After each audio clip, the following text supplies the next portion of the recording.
Então, eu vou começar falando um pouco de como é que eu me interessei pela teoria dos jogos, né?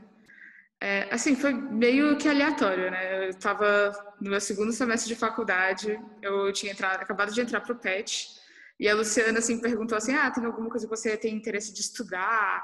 Alguma coisa que você achou interessante? E eu tinha visto um vídeo no YouTube, aleatoriamente, que era de um problema de teoria dos jogos, e eu não tinha entendido nada do vídeo. E eu sabia que o vídeo era baseado em um artigo. Aí eu comentei assim, tipo, eu achei o problema muito interessante, só que eu não entendi nada. Eu queria estudar esse artigo, então, né? Então, assim, aí eu peguei um artigo que é de teoria de jogos, a gente está vendo aqui teoria de jogos não cooperativos, né? Aquilo era, na verdade, teoria de jogos cooperativos. Então, assim, que é mais difícil, na minha opinião. Então, assim, eu caí, realmente, assim, eu não sabia no que eu estava me metendo. Mas foi uma coisa, assim, muito interessante, né? E como eu comentei assim com a minha mãe que eu estava achando muito interessante, estava gostando bastante de teoria de jogos, que eu gostaria talvez de estudar nessa área. E ela conhecia o Maurício Bugarin, que ela tinha tido aula com ele na matemática, que ele tem graduação e mestrado em matemática, só que depois ele foi para economia, né? Ele tem aula, doutorado em economia, ele é professor hoje em dia aqui da UNB do departamento de economia. Ela falou, você tem que falar com o Maurício Bugarin, você quer estudar teoria dos jogos, ele que é o cara, ele é super gente fina, fala com ele, ele vai aceitar te orientar. Aí eu, de fato, eu falei com ele e a gente pesquisou por 1 ano e meio, né? Tópicos de teoria dos jogos. Então, assim, foi muito interessante. E, assim, combinou muito mais até do que eu esperava, porque ele estuda teoria dos jogos aplicada à política. E política, na verdade, é um interesse que eu tenho, né, que é meio nada a ver. Então, assim, do nada eu caí numa aplicação que eu achava ainda mais interessante, porque você consegue avaliar questões eleitorais, de políticas públicas. Então, assim, eu acho muito interessante. Inclusive, eu comentei que na última aula vai ser uma aula expositiva, né? Um dos artigos que eu vou apresentar vai ser um artigo do professor Bugarin, que é sobre o Bolsa Família, que é como a gente desenha ele de forma os incentivos, né, a incentivar as pessoas de agir de uma forma que seja é muito bonitinho aquele artigo. Tipo, eu estudei ele com o professor Bugarin, eu já falei com ele assim, eu vi muitos artigos dele, aquele lá é o meu preferido, porque eu achei ele muito bonito, tudo funciona muito bem, é muito legal. Se alguém quiser comentar alguma coisa.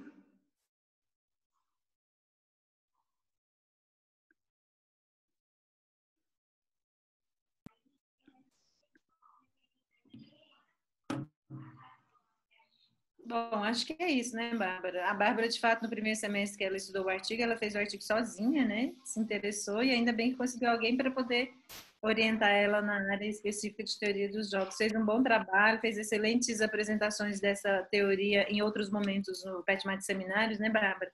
E que bom que você se disponibilizou a terminar, né, fazer esse mini curso para a gente aí. Então, acho que você pode continuar a aula, o mini curso. Tá? Obrigada.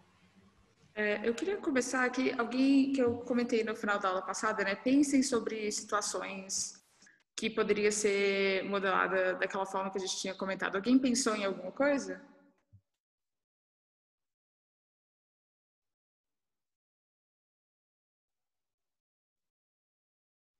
Ninguém se verbaliza?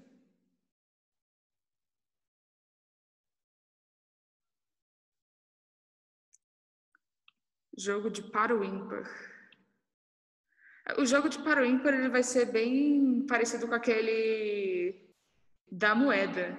Se a gente lembrar, tinha aquele jogo da moeda que cada um escolhia se mostrava com cara ou coroa para cima.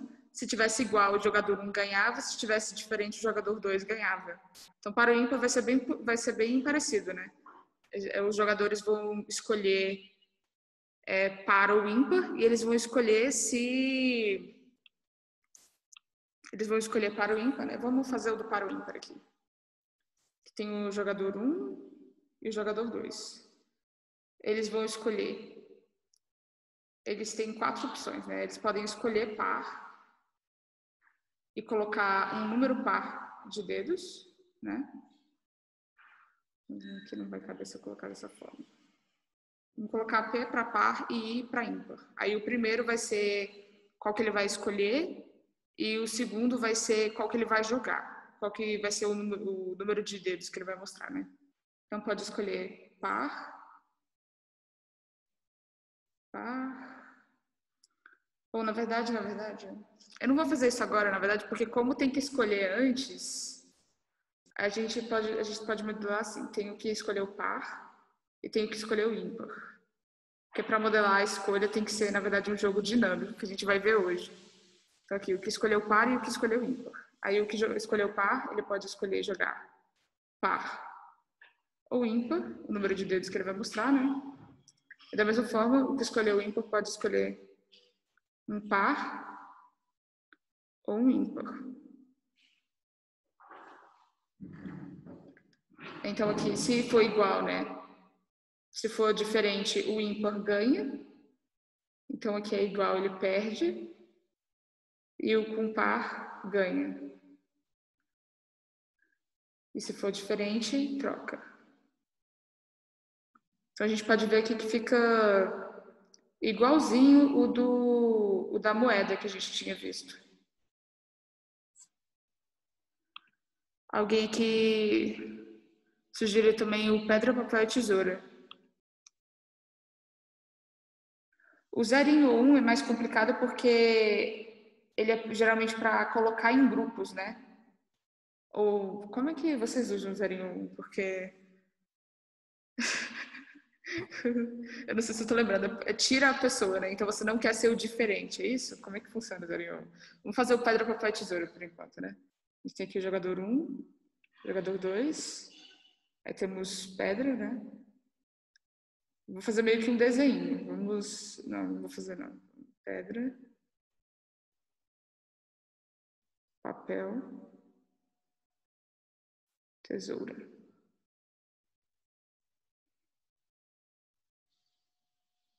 Pedra. Ficou...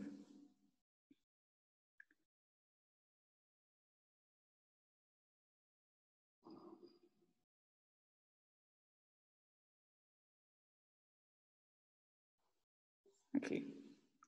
Aí se os dois jogarem pedra, eles empatam, né? E ninguém ganha e ninguém vence. Pedra com papel, quem tá com pedra perde, quem tá com papel ganha. Aí pedra e tesoura, quem tá com a pedra vence, quem tá com a tesoura perde. Aí papel e pedra, né? Quem tá com o papel vence, quem tá com a pedra perde. Papel e papel empata. E papel e tesoura, quem tá com o papel perde, quem tá com a tesoura vence. Pedra e tesoura, quem tá com a tesoura perde, quem tá com a pedra ganha. Papel e tesoura, quem tá com a tesoura vence, quem tá com o papel perde. E por fim, tesoura e tesoura empata.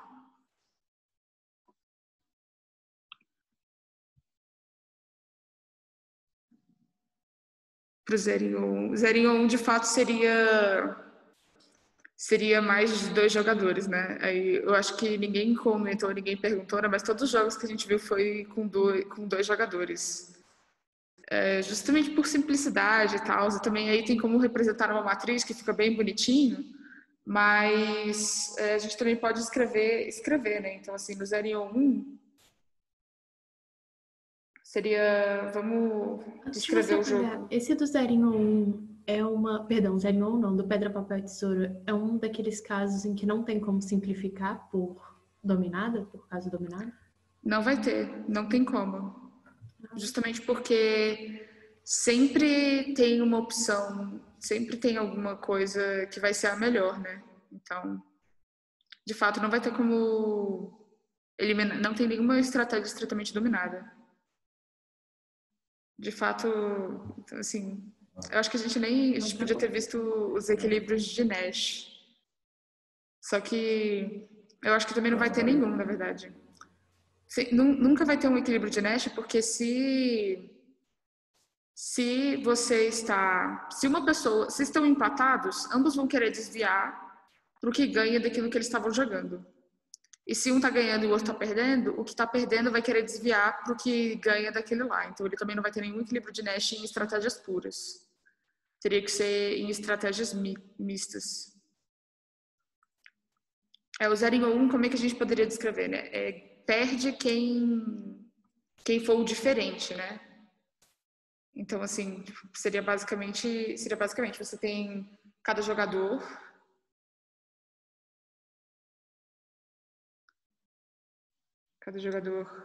e escolhe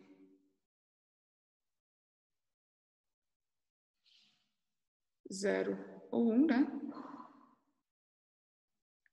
Aí ele vai ter utilidade.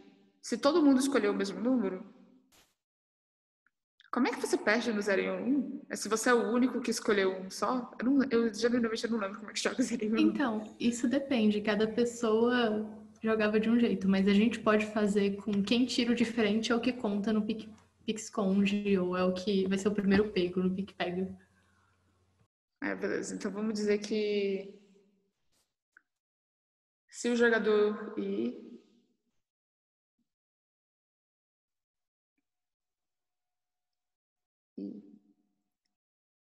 é o único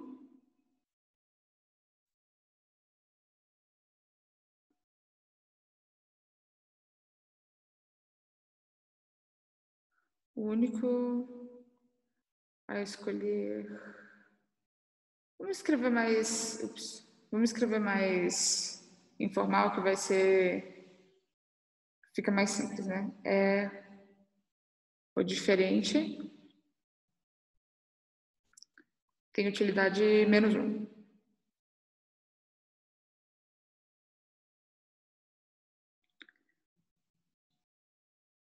Se tem outro diferente,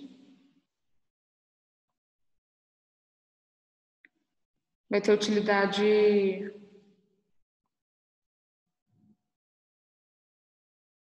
1. E se não tem um diferente, né?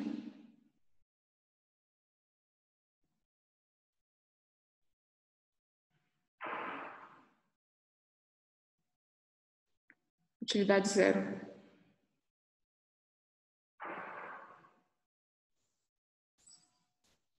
Aqui também a gente não vai conseguir nenhum equilíbrio de Nash em estratégias puras, porque na verdade a gente vai conseguir sim, né? O que não tem nenhum diferente. Porque sempre que não tem nenhum diferente, ninguém vai querer desviar disso, porque aí você seria o diferente e você perderia. Mas nos outros casos, né, se você é o diferente, você gostaria de desviar e jogar da forma como todos os outros jogaram. Então, se tem um diferente, essa pessoa vai querer desviar. Então, os equilíbrios de Nash, né, seria de todo mundo jogando 0 ou todo mundo jogando 1. Entendi, faz sentido. Obrigada.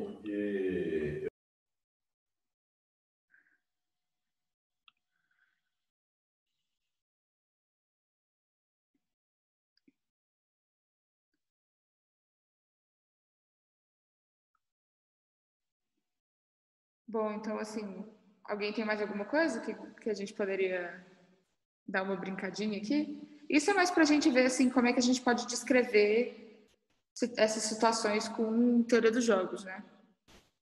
Que a gente já se acostuma.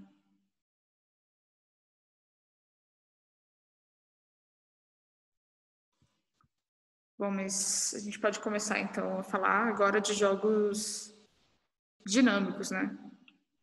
Nossa próxima categoria. Aí aqui, os jogos dinâmicos, a gente também vai continuar com informação completa. Então, a gente conhece as utilidades de todos os jogadores. Só que em jogos dinâmicos, os jogadores eles podem tomar decisões mais de uma vez, ou eles podem tomar decisões depois de observar as decisões dos outros. Então, temos tomadas de decisão sequenciais. Nos jogos estáticos, eles tomavam uma única vez e era efetivamente simultânea, né, decisão. Então, quando a gente for falar de jogos dinâmicos, hoje a gente vai ver primeiro, né, os de informação perfeita. Informação perfeita quer dizer que tudo que aconteceu antes, você tem conhecimento. Então, não tem nenhuma tomada de decisão simultânea no meio do jogo. Tudo que aconteceu é conhecido. Não tem nenhuma... Tudo que aconteceu é conhecido, né? Então, a gente vai representar os jogos dinâmicos na forma de representação extensiva, que a representação extensiva ela vai especificar os jogadores do jogo, quando é a vez de cada jogador,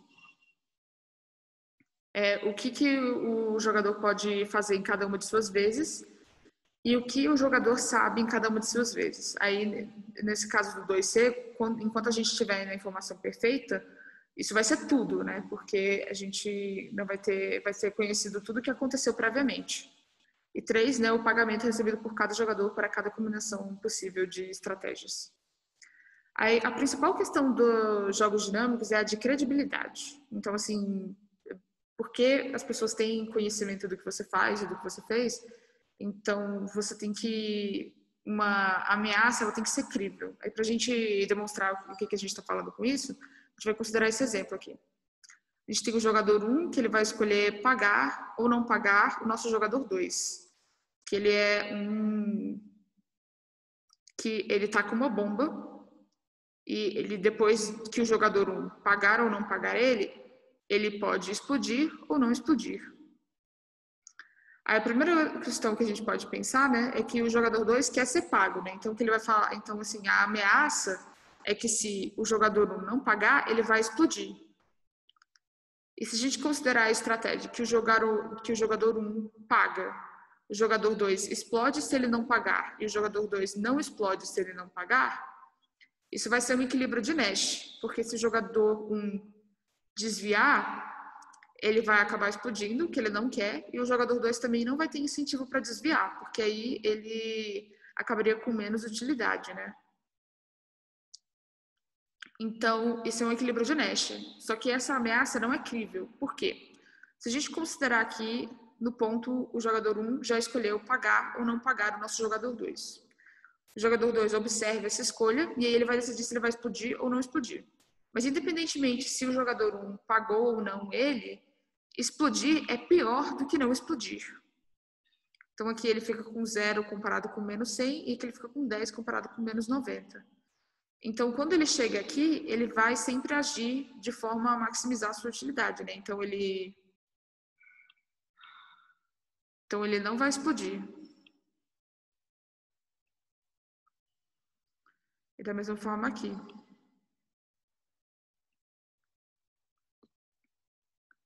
Então, assim, E aí, como o jogador 1 também é capaz de fazer essa escolha, também é capaz de fazer essa inferência, né, que o jogador 2 ele não vai explodir, porque isso é ruim também para ele, o jogador 1 também vai escolher não pagar. Então, essa é uma ameaça que a gente chama de não crível, né? E o equilíbrio de Nash, ele não descarta essas ameaças. Então, a gente precisa de um novo conceito, né, para poder descartar essas ameaças. Aí, uma coisa que também é importante a gente comentar, que a estratégia nos jogos dinâmicos é importante que a gente especifique o que o jogador vai fazer, mesmo que essa situação não passe. Então, assim, é importante a gente especificar o que o jogador 2 vai fazer se o jogador 1 pagar, mesmo que o jogador 1 não vá pagar. Então, a gente precisa especificar todas essas coisas. Então, essa vai ser, de fato, a estratégia e tem que ser especificando todas essas estratégias que vai ser o equilíbrio que vai ser as nossas soluções, né? Então, aqui a gente começa falando, né, dos jogos dinâmicos com informação completa e perfeita. Então, a gente conhece as utilidades de todos os jogadores e os jogadores também todos conhecem o que aconteceu previamente. Então, os jogadores se escolhem em sequência, todas as escolhas anteriores são observadas antes da próxima decisão ser tomada e os pagamentos dos jogadores para cada combinação de escolha é conhecido por todos os jogadores.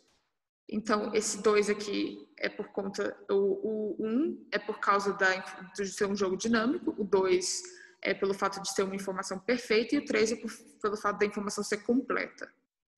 Aí, o nosso método de achar soluções para os jogos dinâmicos com informação completa e perfeita vai ser a indução reversa, em que a gente vai começar analisando a última decisão que vai ser tomada, a gente vai determinar qual que vai ser a melhor resposta desse jogador. Aí depois o jogador que toma a penúltima decisão, com essa inferência, ele vai escolher qual que é a melhor opção para ele e assim a gente vai subindo, né? E aí, então, dessa forma, a gente vai proceder até a gente determinar o que cada jogador vai fazer. Então, aqui a gente já discutiu, né? Que como o jogador 2, quando ele chega na vez dele, ele não é bom para ele explodir, ele sempre não vai explodir. E como o jogador 1 é capaz de prever isso, ele não vai pagar o jogador 2. Mas agora a gente pode ver aqui alguns exemplos, né? Então, primeiro a gente começa analisando a última decisão do 1. Ele pode escolher aqui um E, um D, né? Esquerda ou direita. E aqui são os pagamentos. Alguém quer me falar qual que vai ser a melhor opção para o 1? Se vai ser esquerda ou direita?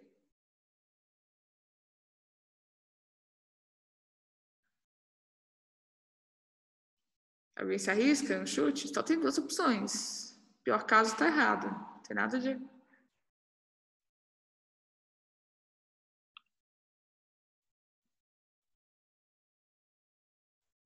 Qual é a ordem dos payoffs, né? Sim, claro. Tá escrito, mas eu esqueci de falar. Os payoffs, a gente vai considerar que eles vão aparecer na ordem que os jogadores tomam a decisão. Então, a primeira decisão que foi do 1, então o primeiro payoff, o de cima, vai ser do 1. O segundo é o do 2, né? Então, ele tomou a segunda decisão, então aqui vai ser o 2. Não importa que o 1 depois tomou a decisão de novo. A gente avalia as primeiras decisões tomadas. Aí vai aparecer nessa ordem. Então, o de cima é o pagamento do 1 e o de baixo é o pagamento do 2.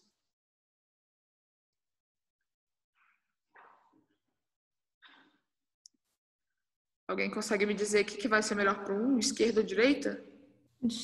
Pera, o 1 escolhe primeiro lá em cima, né? E primeiro ele escolhe direita, e aí depois é a vez do 2 escolher, é mais ou menos isso? Sim, o jogo, como é que ele vai funcionar aqui? O jogador 1, ele começa escolhendo esquerda ou direita. Se ele escolher esquerda, o jogo acaba e esses são os pagamentos. Se ele escolher direita, o jogo continua e o jogador 2 vai escolher esquerda ou direita. Se o jogador 2 escolher esquerda, o jogo acaba. E se o jogador 2 escolher, e aqui são os pagamentos, né? Se o jogador 2 escolher direita, o jogo continua e o jogador 1 vai escolher esquerda e direita. Ambos os casos, o jogo termina e esses são os pagamentos. Então eu concordo com o Luiz Martin. Mas aqui a gente está fazendo indução reversa. Então, assim, para a gente conseguir chegar na solução, a gente tem que começar da última decisão tomada. A gente não começa da primeira. Justamente porque quando a gente está tratando da última, ele já sabe, ele já viu tudo o que aconteceu. Então, a gente está preocupado nessa última decisão que vai ser feita, não a primeira. Então, nessa última decisão, se chegar nesse ponto, qual que vai ser a decisão que vai ser tomada? Porque, de novo, a gente precisa especificar... Esquerda, perfeito. Agora, sabendo que o jogador 1 vai escolher a esquerda, se chegar nesse ponto, o jogador 2 escolhe se ele vai para a esquerda ou para a direita. Alguém consegue me dizer para qual lado ele vai ir?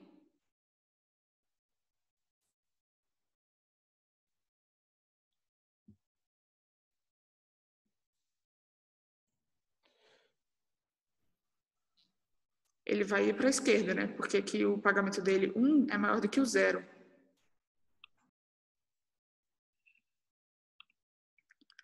Aí agora o 1 sabe que se chegar na vez do 2, ele vai ir para a esquerda. Aí sabendo disso, ele vai fazer o quê?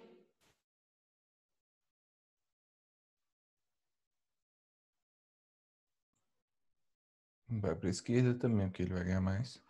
Exatamente. Então, assim, o que o Luiz Martin tinha falado antes, né, é de fato verdade. O jogador 1, ele vai escolher a esquerda acabando o jogo no primeiro turno já.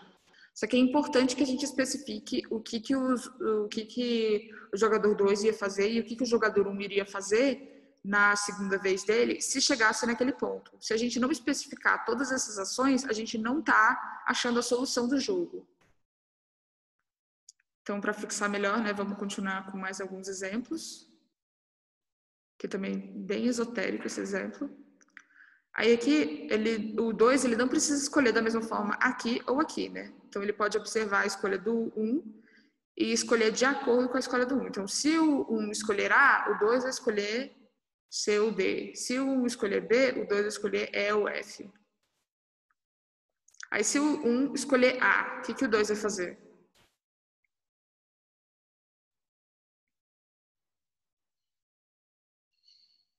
O 2 vai escolher C. Isso, que ele ganha 9 ao invés de 5, né? E se o 1 escolher B? Ele vai no F. Isso. Que é 6 ao invés de 4. Aí o 1 faz essas deduções. Então ele sabe que se ele escolher A, ele vai acabar com 6. E se ele escolher B, ele vai acabar com 8. Então qual que ele vai escolher? Escolher B. Exatamente.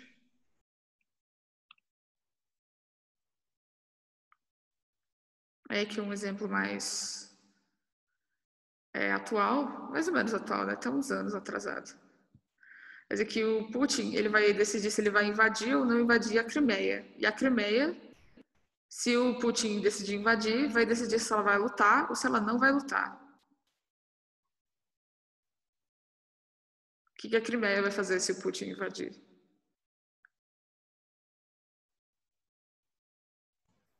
Não vai lutar. Isso. Aí, sabendo que a Crimeia não vai lutar, o Putin vai invadir. Tacar-lhe a porrada. Nossa, a história é muito mais óbvia do que a gente imagina. Assim, obviamente é um joguinho simplificado aqui, né? Mas... aqui vamos ver... Aqui a gente tem um joguinho, né? Dos dois jogadores. O jogador 1 vai começar com R$4 e o jogador 2 vai começar com R$1. Aí toda passada de turno, o dinheiro vai dobrar, só que ele vai trocar de mãos. Então eles podem decidir passar para o próximo turno ou ficar com o dinheiro que eles estão. Então aqui o jogador 1 começa com 4, o jogador 2 começa com 1. Aí troca de mãos e dobra, né? Então se for no segundo round, o jogador 1 vai ficar com 2, o jogador 2 vai ficar com 8 e assim em diante, né? Até acabar no máximo depois de cada um escolher 3 vezes. 3 vezes. Aqui a gente tem que analisar primeiro a última decisão do 2, né? Ele vai ficar ou vai passar?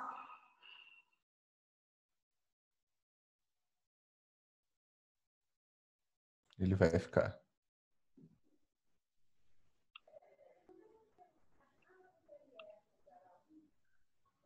E aí, do 1, sabendo disso, ele vai fazer o quê? Vai ficar. Aqui, né? 64 melhor do que 32. Aí o jogador 2, sabendo disso, ele vai fazer o quê? Vai ficar.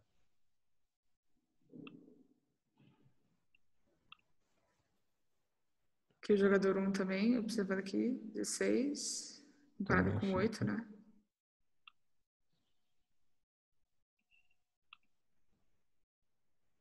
Aqui o 2 também, 8, comparado com 4.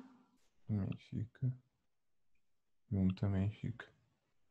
E 1 também vai ficar. Então, no final das contas, sempre que você tem um cenário que o 2 acaba ganhando e que reverte esse cenário, sempre o 1 vai optar por ficar?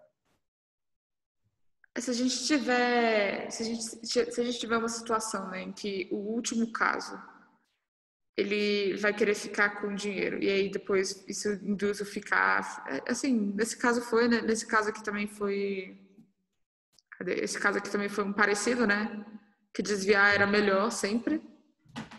Só que aqui é mais interessante, né, porque se eles passassem, olha só o tanto de dinheiro que eles podiam ficar, era muito melhor do que isso daqui. Só que eles não...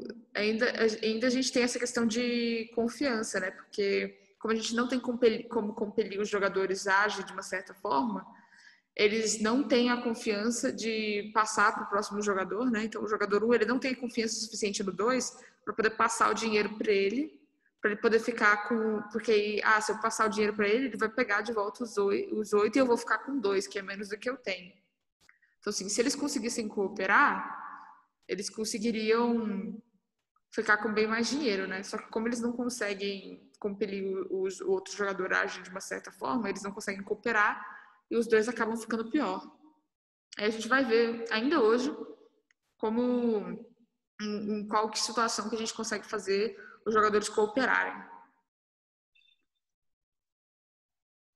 Então aqui a gente pode também ver algumas versões dinâmicas dos jogos que a gente já tinha visto, né? Então antes eles estavam escolhendo simultaneamente. Aqui vamos ver o que aconteceria de diferente se eles tivessem primeiro um escolhendo, aí o segundo observava o que foi escolhido e depois escolhia.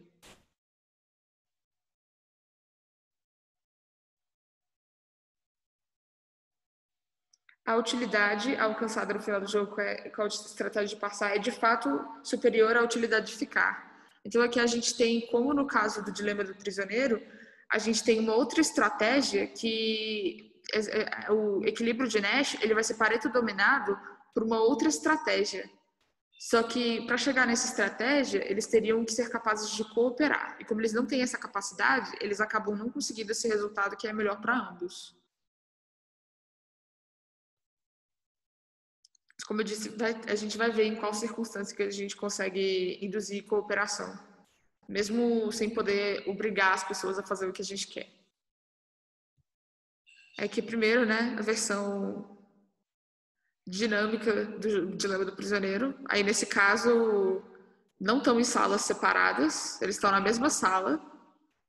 E aí o primeiro tem a escolha dele, e depois o segundo escuta o que ele disse, e aí depois ele escolhe se ele vai confessar ou não. Aí aqui, o que o 1 vai fazer? O que o 2 vai fazer se o 1 não confessar?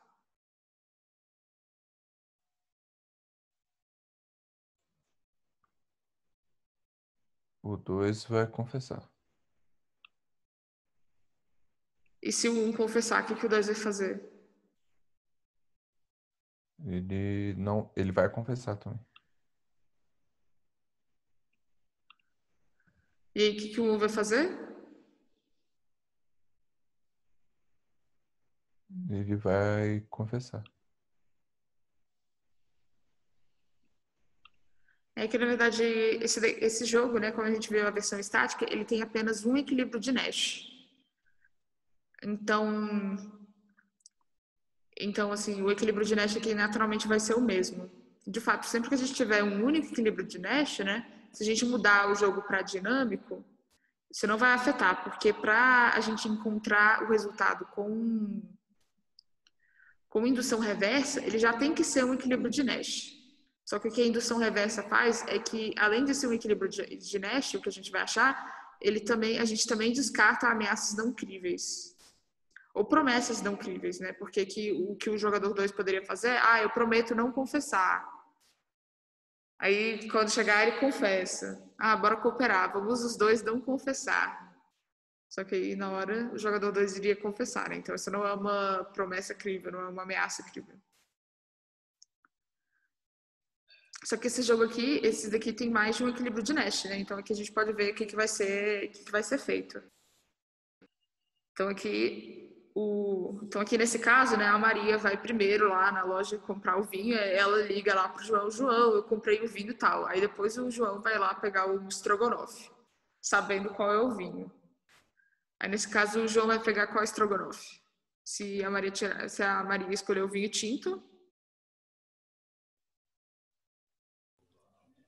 Carne. De carne, né? E se a Maria escolher o vinho branco? Frango.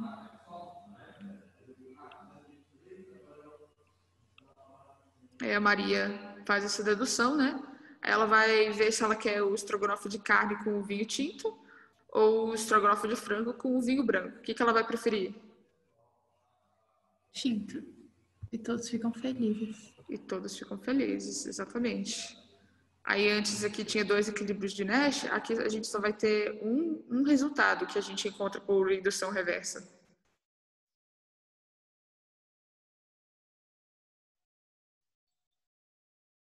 É aqui de novo, né? Só que aqui é na balada. Então a Maria aqui vai sair primeiro do trabalho, aí ela vai ir pro lugar primeiro. Aí depois ela vai ligar pro João assim: "Ah, João, eu tô aqui, você quer vir aqui ou não? Você quer vir para outro lugar?" Aí depois o João vai decidir para onde ele quer ir. Aí, para onde que o João vai ir se a Maria for pro jantar?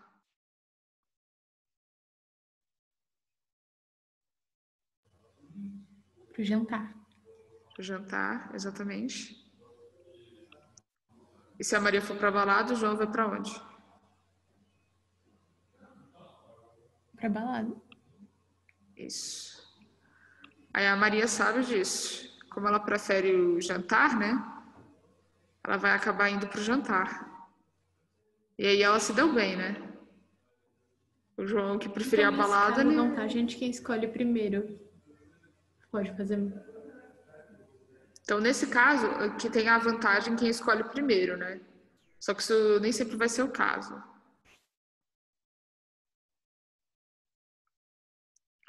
Esse daqui, né, eles só vão ser... Esse daqui, na verdade, vai ficar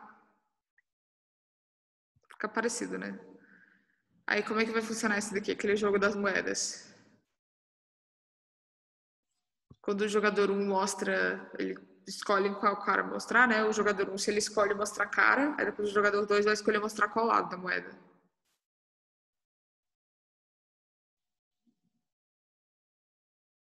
Lembrando que se combina, eles ganham. Se não combina, eles não ganham.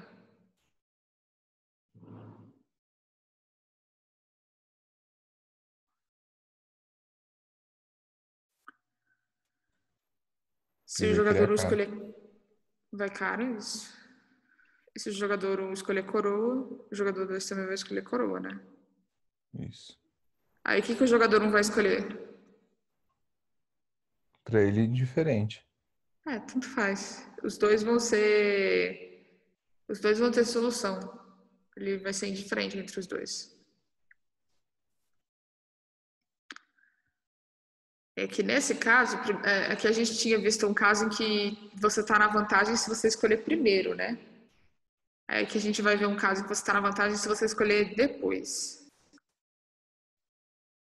Então aqui o jogador 2, ele ganha se for diferente, né? Então o que o primeiro escolher, ele vai escolher o outro. Então se um escolher cara, ele escolhe coroa. Se um escolhe coroa, ele escolhe cara.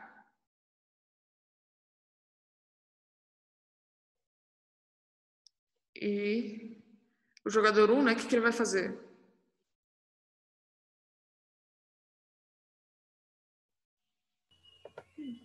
Tanto faz também, diferente. Pra ele não importa, ele vai perder de qualquer jeito. Exatamente. Então assim, ele tá no sal. Só dele escolher primeiro, ele já perdeu, né? Então aqui vamos ver um mais complicadinho um pouco. Esse daqui é a negociação sequencial. Dois jogadores estão negociando a divisão de R$ 1. Então, assim, muito dinheiro, é muito importante isso, claro. Então, o primeiro jogador 1 vai fazer uma proposta, que o jogador 2 pode aceitar ou rejeitar fazendo uma própria proposta dele, né? Aí o jogador 1 pode aceitar essa proposta do 2 ou rejeitar. E aí, se ele rejeitar, ele vai ficar com... A divisão vai ser feita de acordo com uma quantidade exógena S. Só que os dois, eles são impacientes. Então, assim, receber o dinheiro depois é pior. Então, a gente vai ter um fator de desconto temporal. Vai ser esse delta aqui, que vai estar entre 0 e 1. Então, aqui fica o joguinho, né? Aí vamos... Acho que vai ficar melhor se a gente for...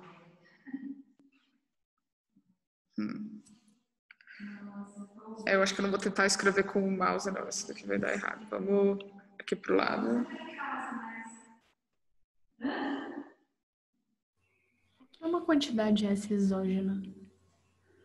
Exógena quer dizer que caiu do céu, basicamente, sabe? Quando diz assim, uma quantidade exógena, quer dizer que é dada, não questiona, ela tá aí, ela surgiu.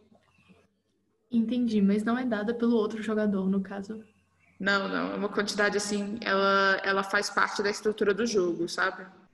Ah, certo. Entendi. Obrigada.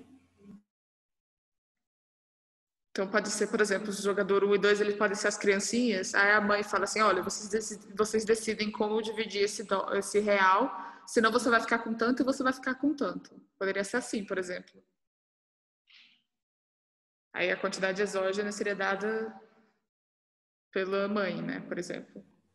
Mas assim, é basicamente... É só uma quantia que a gente não questiona quando é quantidade exógena.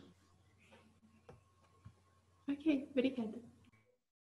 Então, a gente vai começar da última decisão do 1, né? Que ele pode aceitar a proposta do 2, e aí ele vai ficar com...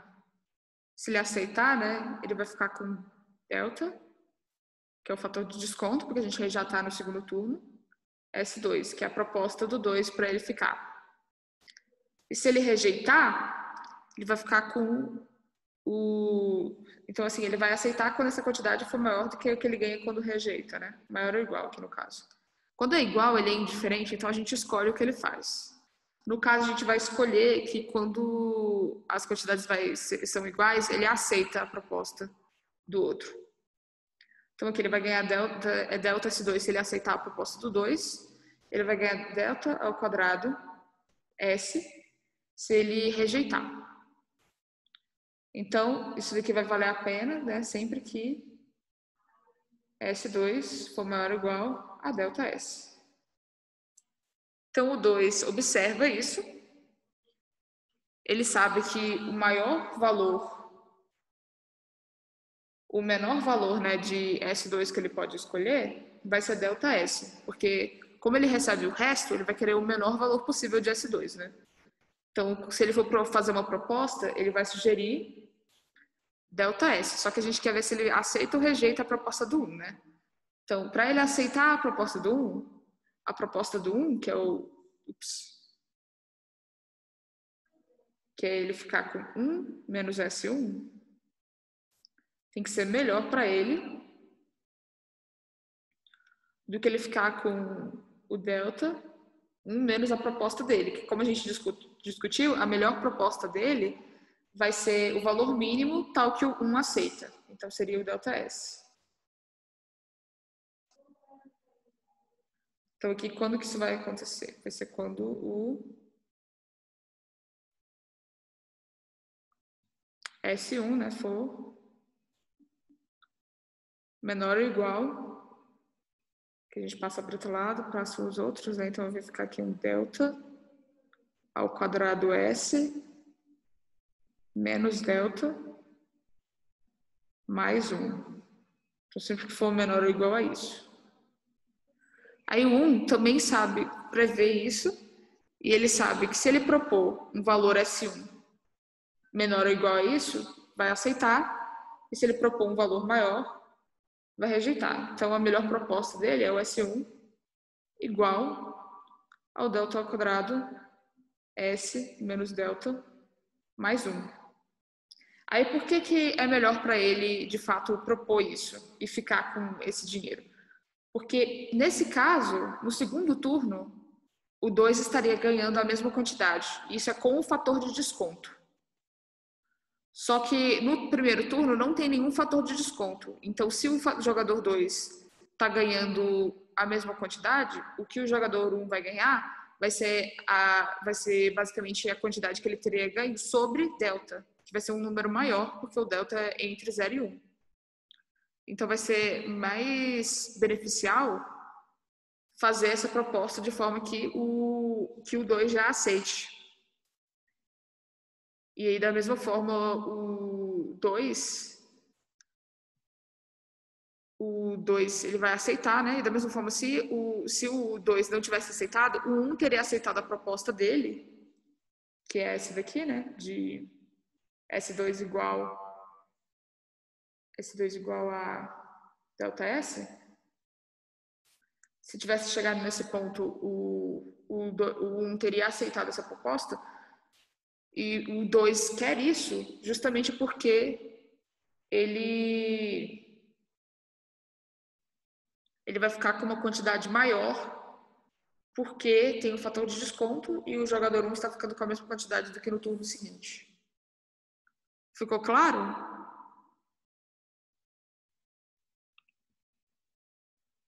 Todo mundo entendeu? Tem alguma dúvida? Vou voltar aqui pro...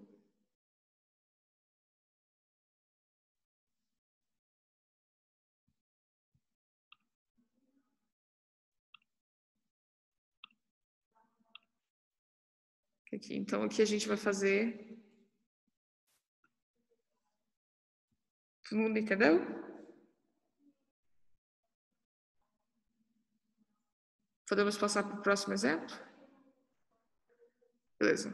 É que a gente tem mais um duopólio. Por que a gente vê tantos duopólios?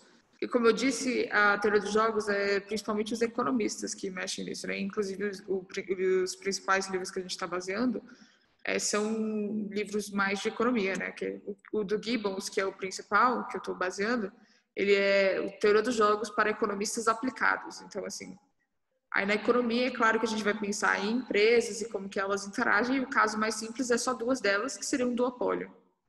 Aí, nesse caso, a gente vai ter o duopólio de Stackelberg, que ele vai ser basicamente a versão dinâmica do duopólio de Cournot. Então, aqui a gente vai ter uma empresa líder, que vai escolher o quanto que ela vai produzir. A empresa seguidora vai observar esse nível de produção e vai decidir o quanto que ela vai produzir. E aí os pagamentos vão ser como no jogo de Cournot. Então, assim, tipo, a gente sabe que é igual ao de Cournot, é muito parecido, né? Então, a gente já vai dar umas roubadas. A gente vai se aproveitar de alguns cálculos que a gente já fez previamente.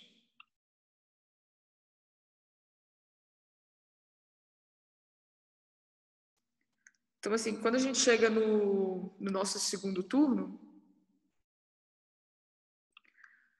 a gente sabe que o X2, ele vai ser como, né? Ele vai ser que nem a gente tinha achado lá, que é o que maximiza para cada valor de X1. Então, a empresa seguidora, ela vai sempre escolher uma quantidade assim. Então, agora a gente quer maximizar a utilidade da empresa líder, sendo que ela já sabe que a empresa 2 vai escolher isso. Então, a gente vai substituir esse valor por X2 lá na utilidade da empresa líder. Então, a utilidade dela vai ficar como? Vai ficar A menos X1 menos... Aí todo esse negócio aqui, né? A menos C menos X1 sobre 2 vezes o X1 menos o custo marginal vezes X1. Aí aqui, isso daqui a gente simplificando vai dar como? Aqui a gente tem A menos X1 menos meio A menos X1, né? E aí depois eu tenho um mais meio C, que a gente vai ver com esse menos CX1 aqui, né? Que vai ficar mais CX1 sobre 2. Então, como é que vai ficar, basicamente? Vai ficar A menos C sobre 2 vezes X1. Perdão, A menos X1, né? Desculpa, coloquei aqui errado. A menos X1 sobre 2 vezes X1 menos C sobre 2 X1. Aí que a gente, como o sinal da segunda derivada vai ser negativo, a gente precisa só derivar igual a zero para achar o máximo disso, né? Então, a gente derivando igual a zero vai dar quanto? Vai dar... A gente tem A sobre 2, né? Menos X1.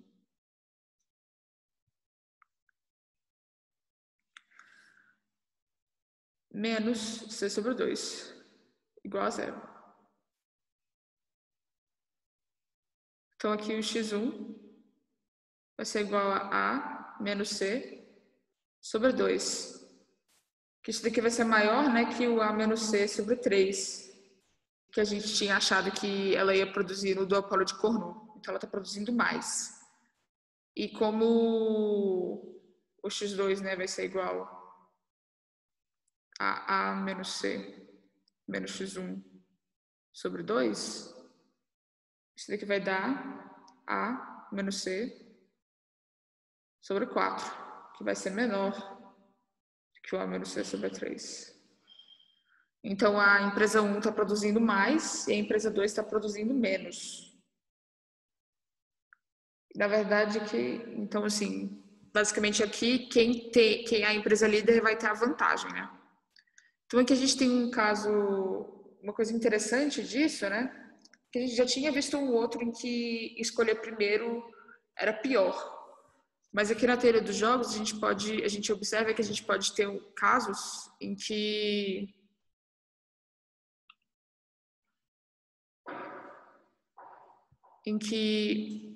ter mais informação é pior. Que é uma coisa que não aconteceria, por exemplo, na teoria da decisão, né? Que é quando a gente tem apenas um decisor, ele não depende da decisão dos outros. Sempre que você tem mais informação, você tinha uma vantagem. Aqui na teoria dos jogos, pode ser que você ter mais informação, ou mais especificamente, os outros saberem que você tem mais informação, pode ser uma coisa que te prejudique, como é o caso aqui do duopólio de Stackelberg.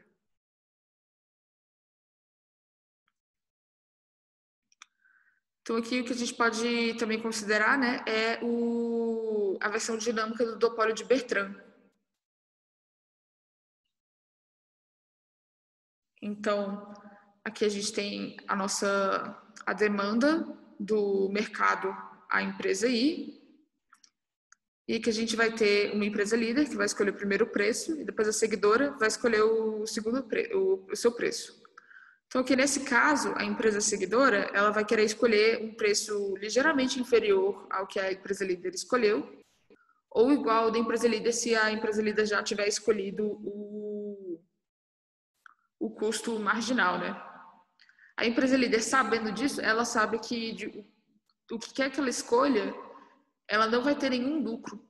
Então, assim, como tem que ser equilíbrio de Nash, ninguém pode ter incentivo para desviar. A empresa líder também vai escolher um custo, a empresa líder vai escolher um custo marginal e, portanto, a empresa seguidora também vai escolher o custo marginal.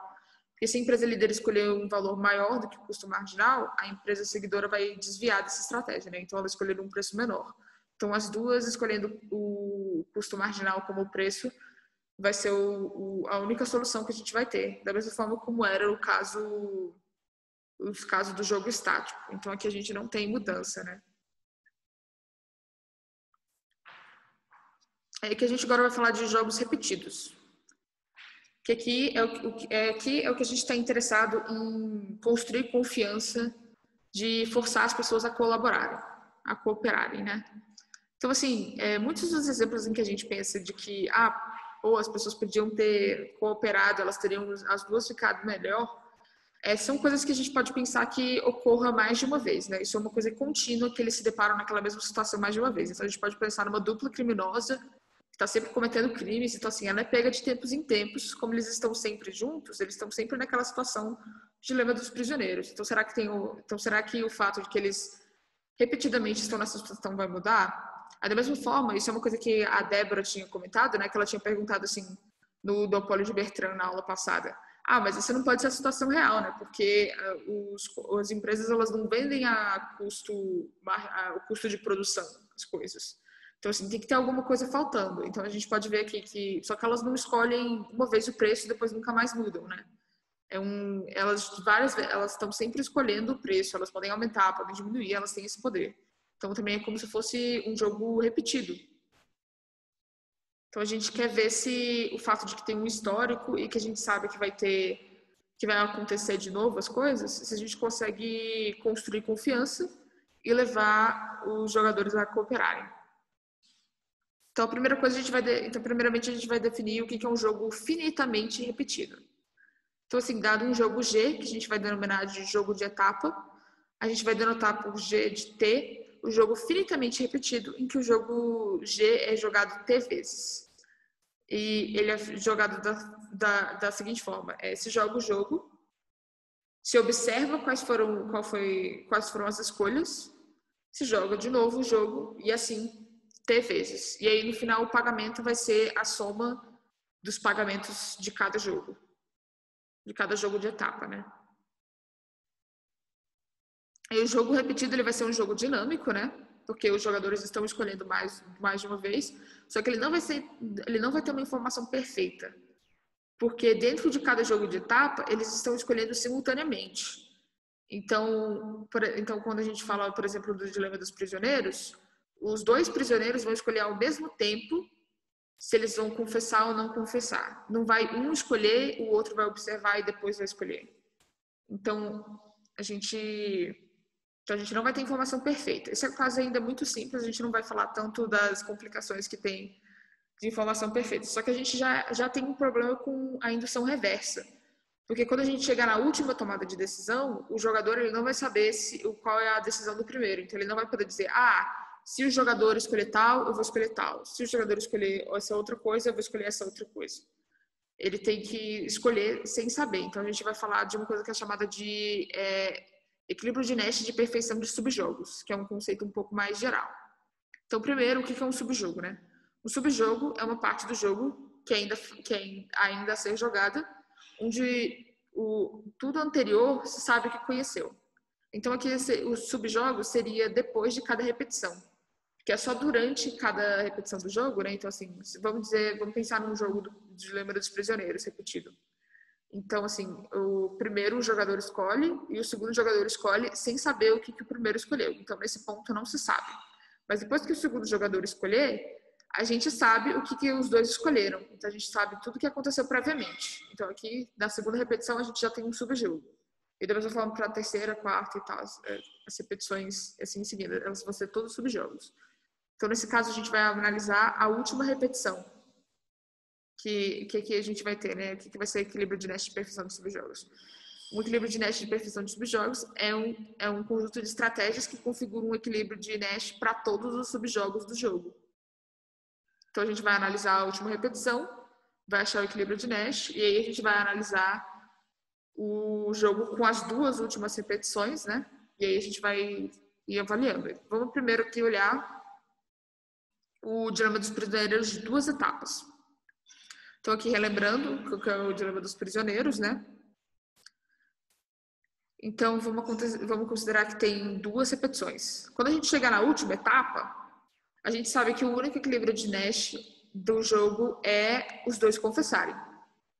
Então, os 2 vão confessar na última etapa. Então, como a gente já sabe que os 2 vão confessar, na primeira, eles vão simplesmente decidir entre essas mesmas opções, só que os pagamentos vai ser todos acrescidos de -4, né? Então, a gente coloca -4 em tudo aqui.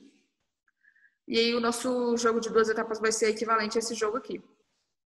Aí, aqui nesse jogo aqui, que vai ser... O que eles vão escolher? Alguém quer me falar aí? Vocês estão muito quietos. Estou me sentindo muito sozinha aqui. Eu preciso que alguém fale comigo. O que vão escolher?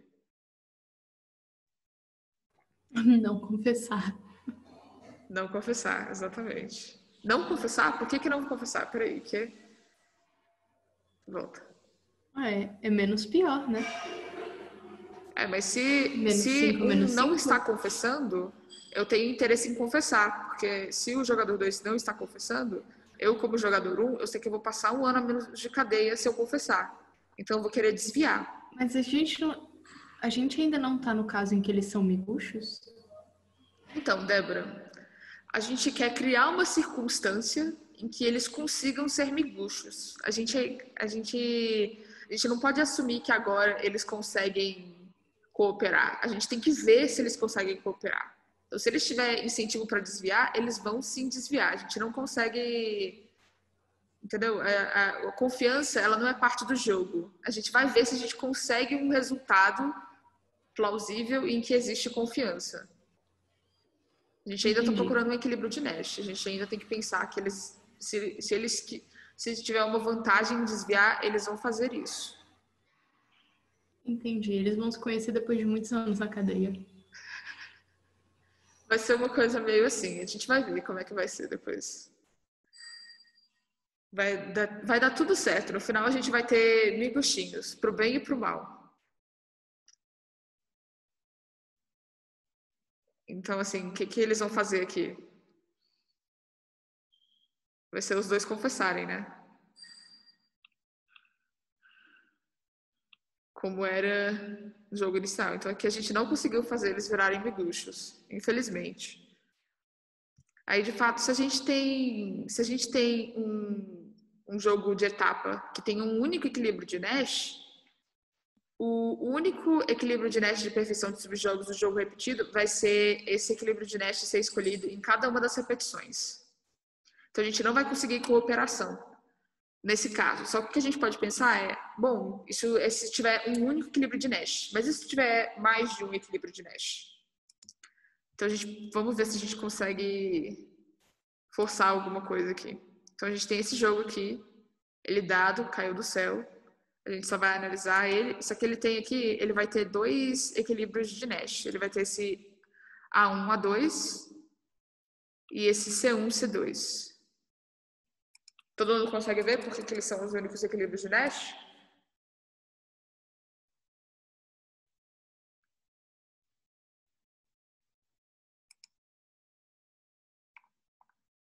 Tá claro?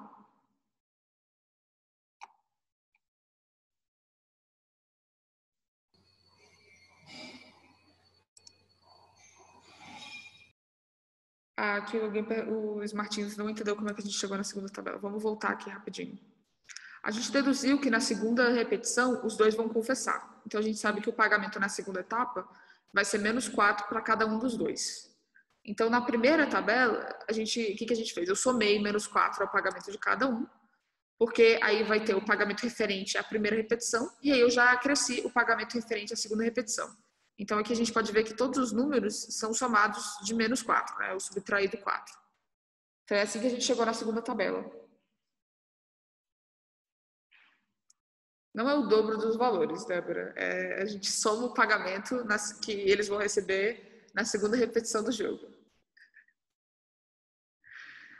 Beleza. Mas agora vamos voltar aqui. Todo mundo, a gente consegue ver que esses são os dois equilíbrios de Nash?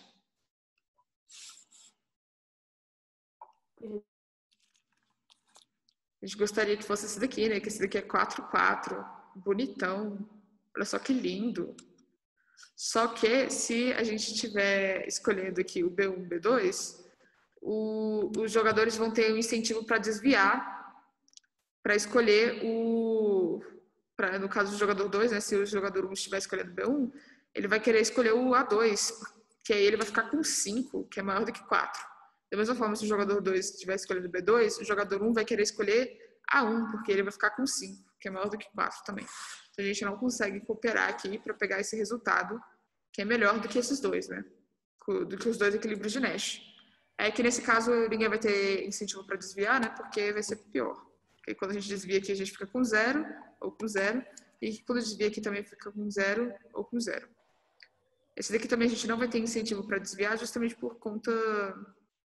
Justamente por isso, né? Aqui vai ficar com 0 ou com 0, e aqui vai ficar com 0 ou com 0. Então, vamos ver se a gente consegue utilizar a repetição dos jogos de forma a gente conseguir cooperar na primeira etapa para a gente escolher esse B1, B2 aqui, que é mais bonitinho. Então, assim, na última etapa, a gente sabe que a gente tem que escolher um dos equilíbrios de Nash. Então, qual que vai ser a minha estratégia? Como a gente quer incentivar os jogadores a escolherem esse B1, B2, a gente vai escolher o equilíbrio de Nash mais bonitinho, esse C1, C2. Se na primeira etapa tiver escolhido B1, B2, e a gente vai punir se for escolhido qualquer outra coisa. Então, se qualquer outra coisa for escolhida, a gente vai escolher esse equilíbrio de Nash aqui, o A1, A2, né? Então, a célula referente ao B1, B2, a gente vai somar o pagamento referente ao C1, C2, né? Então, a gente vai somar 3 aqui e 3 aqui. E nas demais, a gente vai somar o pagamento referente ao A1, A2, ou seja, o 1, 1. Então, a gente vai somar as demais e vai somar 1. Então, a gente chega aqui nessa segunda tabela. Então, aqui o 4, 4 foi acrescido de 3, 3. E as demais células foram acrescidas de 1, 1. Aí, aqui, nesse caso... Olha só, o nosso equilíbrio de Nash vai ser esse cara aqui, que é o que a gente queria. Então, nesse caso, a gente consegue...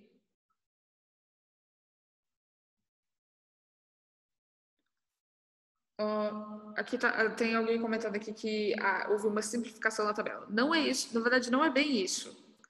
É porque seria diferente da gente fazer uma tabela maior, com 4 opções, que aí as pessoas escolheriam o primeiro e o segundo, porque é isso que significaria que a gente não está observando o que foi escolhido na primeira rodada.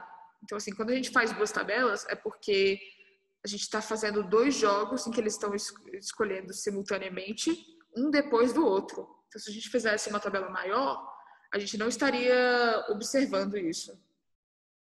Então, assim, tem uma diferença disso. Vamos tomar cuidado. Entendeu aqui, Luiz Martins?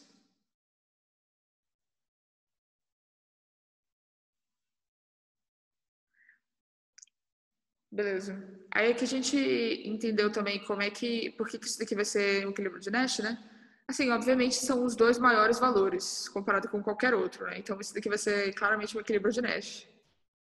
Porque assim, ninguém vai ter nenhum incentivo para querer desviar.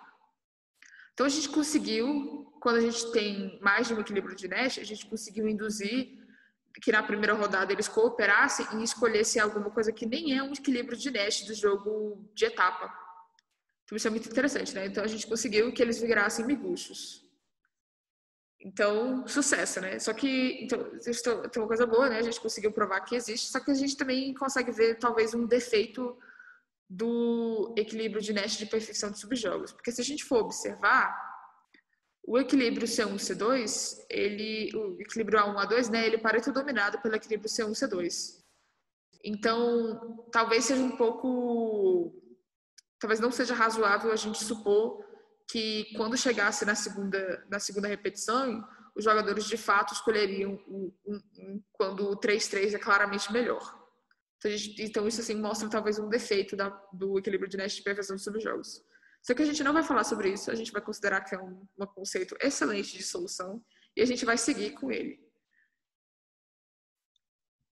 Mas o que a gente quer fazer, né, é que a gente consiga cooperar também nos jogos que têm equilíbrio de Nash únicos, né? Então, assim, quando a gente tem um jogo que não tem um único equilíbrio de Nash, no jogo repetido a gente consegue fazer com que as estratégias escolhidas na solução das repetições anteriores, sem ser a última, não sejam um equilíbrio de Nash.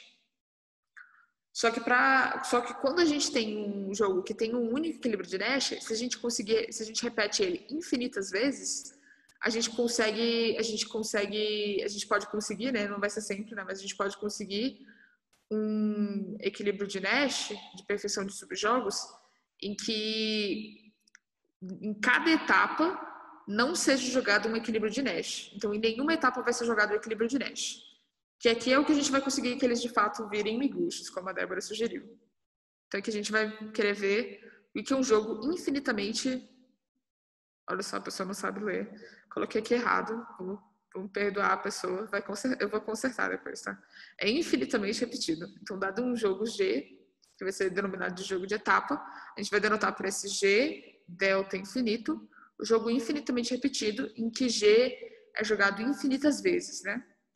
E aí, nesse caso, o pagamento vai ser essa soma aqui, né? Em que a gente vai denotar o pagamento da teésima repetição como XT, e a gente vai considerar um fator de desconto temporal, que vai ser esse delta aqui.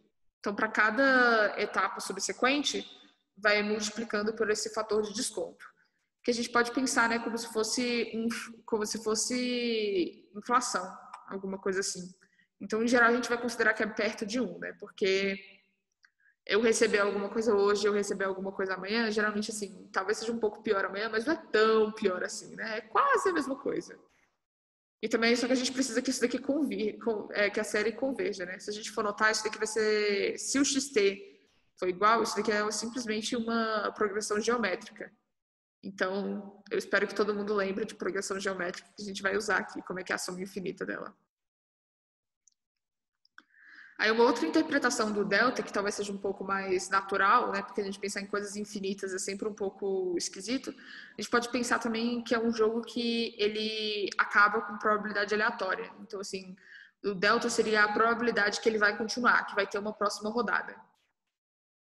E a gente pode pensar de novo, né, no caso do Dilema dos Prisioneiros, né? Então, assim, é uma dupla criminosa, eles estão sempre cometendo crimes, eles não sabem, talvez seja mais natural nesse caso usar essa interpretação, né? Eles não sabem quando que eles vão ser presos de vez ou vão parar de cooperar, né? Então, na mente deles sempre tem uma probabilidade alta de que eles vão se deparar de novo numa situação em que eles têm a oportunidade de ou dedurar o outro ou ficar calado.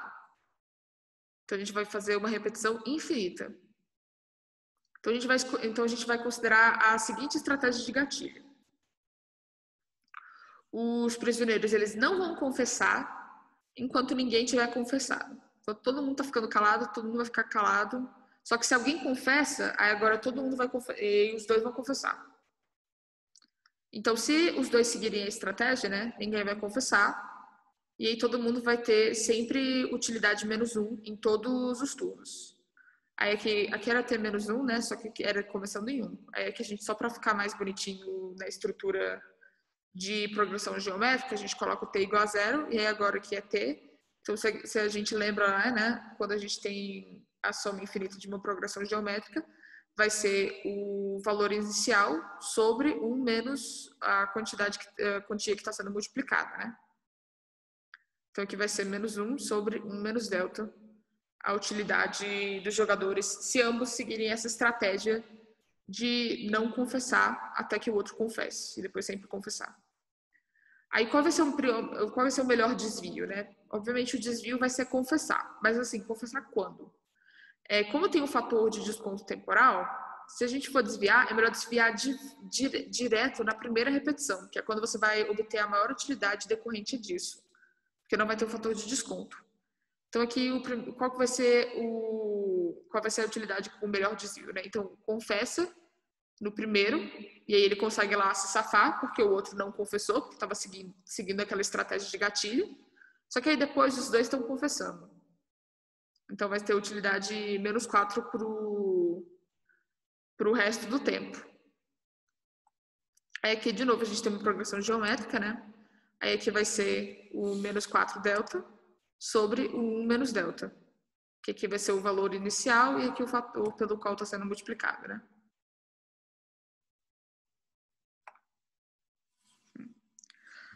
Então, assim, para nossa estratégia proposta, a gente quer que, para que seja equilíbrio de Nash, né, a gente não pode ter um incentivo a desviar, ou seja, essa daqui tem que ser melhor do que essa daqui.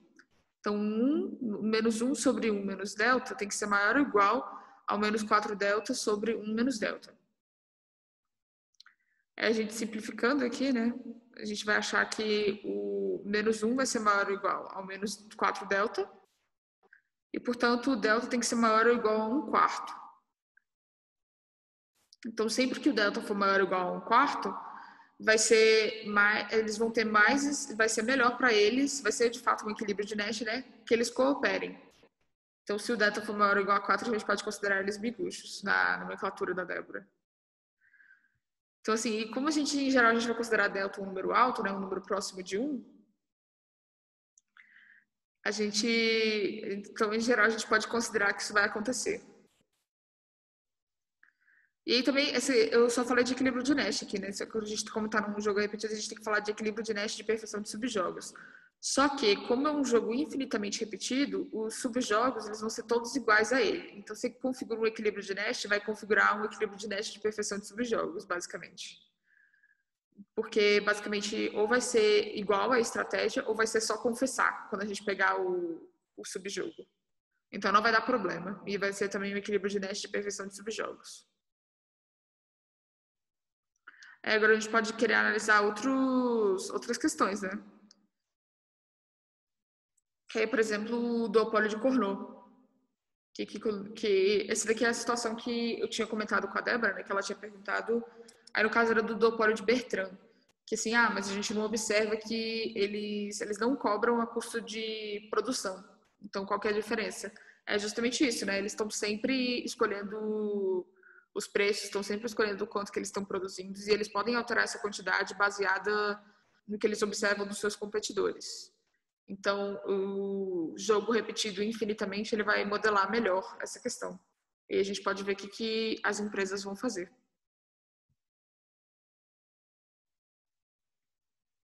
Então, aqui, a gente lembra que o equilíbrio de Nash, né, do polo de Cournot, vai ser aquele A menos C sobre 3, né? Então, a gente primeiro quer ver qual que é a melhor coisa que eles podem fazer quando eles estão cooperando. Então, a gente vai considerar que x1 é igual a x2, que é igual a 1x, e a gente vai resolver esse problema aqui, que é maximizar a utilidade, né? Que vai ser A menos x1 menos x2, que é menos 2x, menos C vezes x. Aí, como tem derivada negativa, só derivar igual a zero, que a gente vai ter A menos 4x menos C. E a gente acha que x é igual a menos C sobre 4. E assim, a utilidade deles produzindo isso, mesmo produzindo menos, vai ser maior, porque a quantidade agregada que eles estão produzindo, né, vai ser A menos C sobre 2, né, que é A menos C sobre 4 mais A menos C sobre 4. Que vai ser menor do que a quantidade agregada no equilíbrio de Nash do jogo de etapa, que vai ser aquele que é A menos C sobre 3. Então, a quantidade agregada que eles estão produzindo é 2 vezes isso. Então, é 2/3 de A menos C, que vai ser maior do que meio A sobre C. Então, eles estão produzindo menos, só que eles estão cobrando mais. Então, eles estão lucrando mais. Então, a gente quer encontrar agora qual que vai ser o nosso melhor desvio, né? Aí, o melhor desvio vai ser então a outra empresa está jogando esse A menos C sobre 4, e agora a gente quer achar qual é o valor que eu escolho para x1 para que eu ganhe a maior utilidade possível. É que vamos derivar igual a zero, né?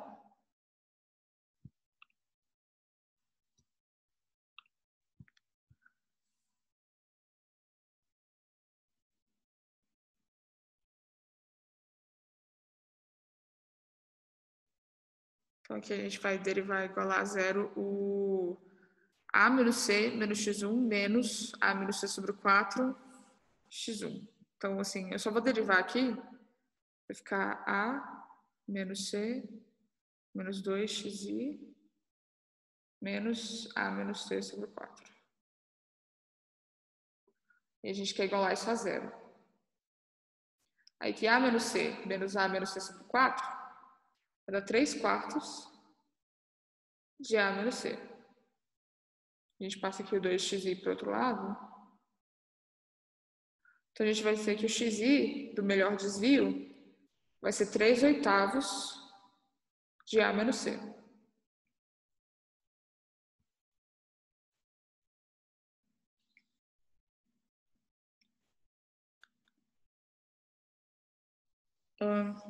Então, aqui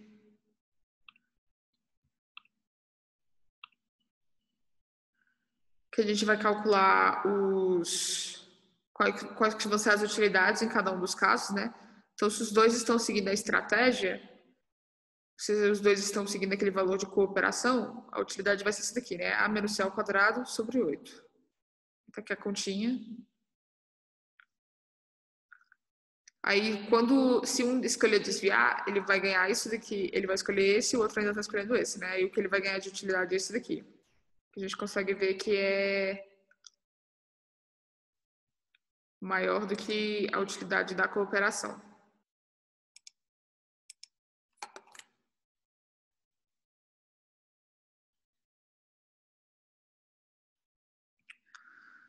E se a gente observar, aí aqui que é o nosso equilíbrio de Nash do jogo de etapa, né? Se os dois estiverem seguindo aquela estratégia, eles vão ter essa utilidade, que a gente pode ver que essa utilidade é de fato menor do que essa daqui, né? Então essa daqui vai ser a maior de todas e essa daqui vai ser a menor de todas. Então para ser equilíbrio de Nash, a gente vai ter que ter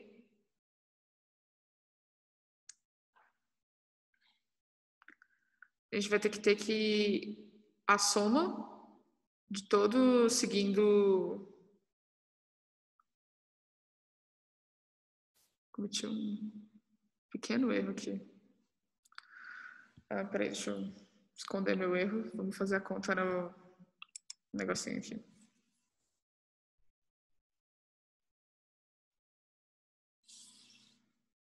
Então vamos calcular qual que vai ser a utilidade no jogo infinitamente repetido se ninguém desviar, né? Se ninguém desviar, vai ser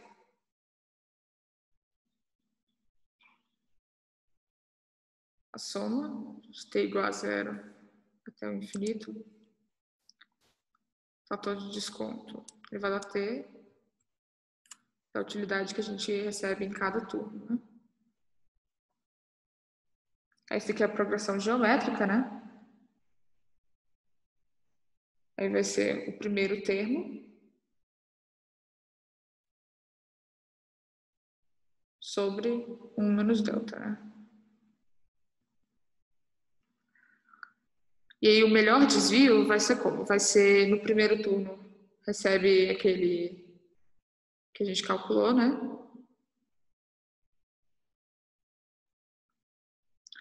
E nos demais turnos,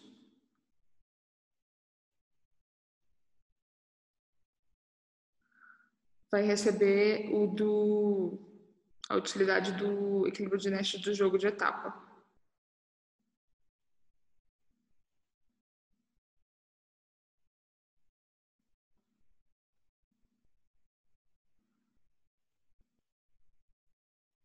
Que eu vou colocar esse a menos c ao quadrado em evidência. Aí vai ser o quê? Vai ser esse 3. Ah, eu nem resolvi isso aqui, né? Calma, vamos respirar, né? Aqui tem 3 sobre 8 elevado a 2, a menos c, elevado também ao quadrado. É que vai ser o primeiro termo, né? Que vai ser delta a menos c ao quadrado sobre 1 menos delta, né?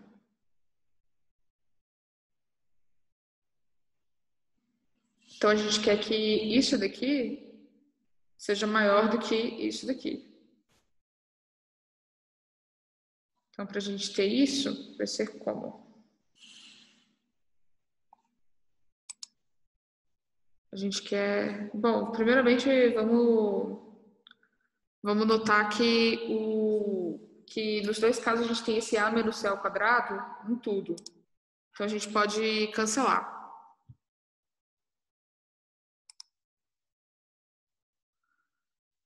Então, vamos cancelar esse a menos c ao quadrado, né? E vai ficar como? Vai ficar o 1 sobre 8, 1 menos delta, maior ou igual a 3 sobre 8 ao quadrado, mais delta sobre 9, 1 menos delta. Esse delta ficou meio parecido com 8. É aqui. Aí a gente precisa colocar todos os deltas juntos, né, para poder passar. Então aqui vai ficar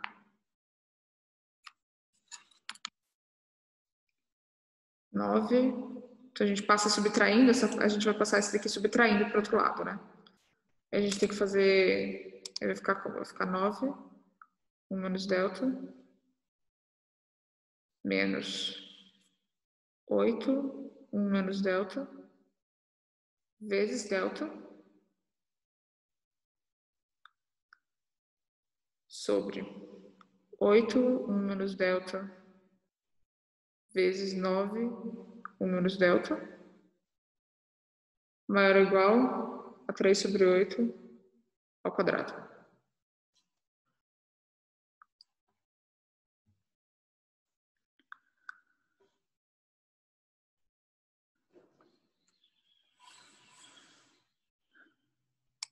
Aí vai ficar 9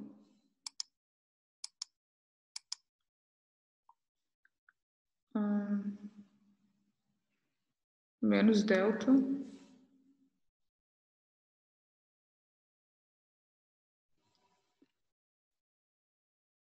mais 8 delta ao quadrado sobre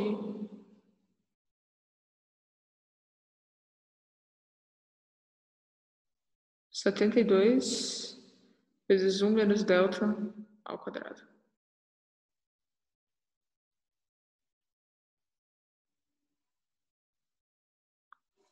isso maior ou igual a 3/8 ao quadrado.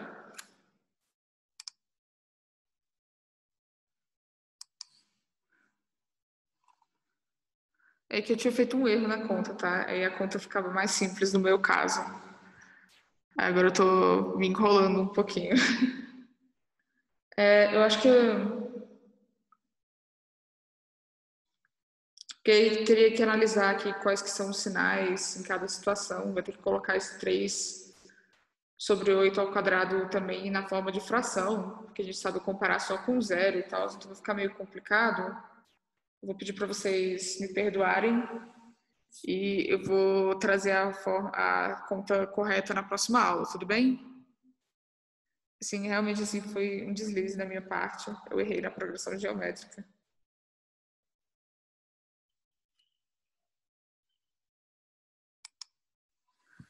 Então, assim, se a gente for... Mas, assim, vai existir um valor de delta tal que a gente consiga cooperação, né? A gente vai avaliar qual vai ser esse valor de delta na próxima aula. Esse aqui também a gente pode ver também o dopólio de Bertrand, né? Que eu acho que eu cometi o mesmo erro, então... Não, eu não cometi o mesmo erro. Então, esse daqui tá bonitinho. Então, aqui a gente tem aquele mesmo dopólio de Bertrand que a gente tinha discutido antes. E aí agora a gente quer achar qual que vai ser a melhor cooperação, né? Então a gente vai considerar um valor P1 igual a P2 igual a P e a gente vai maximizar a utilidade das empresas, né? Que vai ser igual a esse daqui, que vai ser o A menos P sobre 2 vezes o P menos C. Aí a gente deriva igual a zero. Aí por simplicidade eu só coloquei aqui o resultado, né? Vai ser um A mais C igual sobre 2. E aí o melhor desvio vai ser pegar um valor um pouquinho a menos do que isso, né? A gente vai denotar com esse valor com uma barra em cima. Aí, por continuidade, né, a gente vai considerar basicamente que seja igual o valor, só que vai pegar toda a utilidade. Então, a utilidade vai ser arbitrariamente próxima a se fosse o mesmo valor, só que considerando como se ele fosse menor. Então, a gente vai considerar que seja igual. Aí a nossa estratégia de gatilho vai ser todas as empresas escolhendo esse preço A mais C sobre 2, enquanto todo mundo estiver cooperando, né? E no momento que alguém desviar, a gente vai escolher o preço C, né? Preço de custo marginal. Aí a gente calculando qual vai ser as utilidades para cada caso, se todo mundo estiver seguindo a estratégia, a gente vai ter esse valor aqui. Se desviar, vai ganhar o dobro. Só que se todo mundo estiver seguindo a estratégia do equilíbrio de Nash do jogo de etapa, todo mundo vai ter utilidade zero, né? Então, se tiver todo mundo seguindo essa estratégia, vai ter utilidade da soma infinita, né? De delta t vezes isso daqui. Que aí vai ficar isso daqui, né? Sobre 1 menos delta. E aí o melhor desvio vai ser escolher isso daqui no primeiro turno. E depois vai ficar com zero nos demais, né? Então isso daqui vai sumir e a gente vai ficar só com isso. Então, simplificando, como tem A menos C sobre 2 ao quadrado nos dois lados, a gente vai ficar simplesmente com 1 sobre 2 vezes 1 menos delta maior ou igual a 1. Que isso vai acontecer sempre que 1 menos delta for menor ou igual a meio, ou seja, que delta for maior ou igual a meio. Vai ser de fato bem razoável, como a gente discutiu. A gente, em geral, vai considerar que o delta seja um valor próximo de 1. Então, aqui a gente consegue... Que é aquela questão de duopólio clássico, né? Porque quando a gente fala que não tem de monopólio, de duopólio, que tem poucas empresas produzindo a mesma mercadoria, que o ruim é justamente que tem essa combinação de preço, né? Então, assim, o que a gente vê é que na verdade, não precisa nem de ter essa combinação, né? Se eles já sempre estão competindo um com o outro, naturalmente tem isso. Ter uma coisa que acontece é que quanto mais gente você joga, mais provável é de que alguém desvie e tente obter um benefício. Então, competição é boa justamente porque torna difícil das empresas cooperarem para aumentar seus lucros em cima dos consumidores. Aí a gente vai falar na próxima aula de equilíbrio, a gente vai falar de jogos como a gente tinha visto antes, né? Só que a gente vai ter também informação imperfeita. Vai ser bem interessante. Alguém tem alguma dúvida? São todos tão quietos. Entenderam? Ficou claro tudo?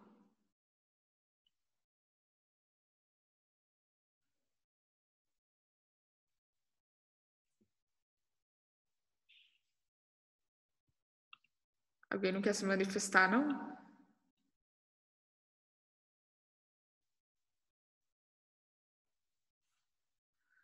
Bom, se ninguém tem mais nenhuma dúvida, nenhum comentário, a gente pode acabar a aula. Então, assim, último momento de se manifestar.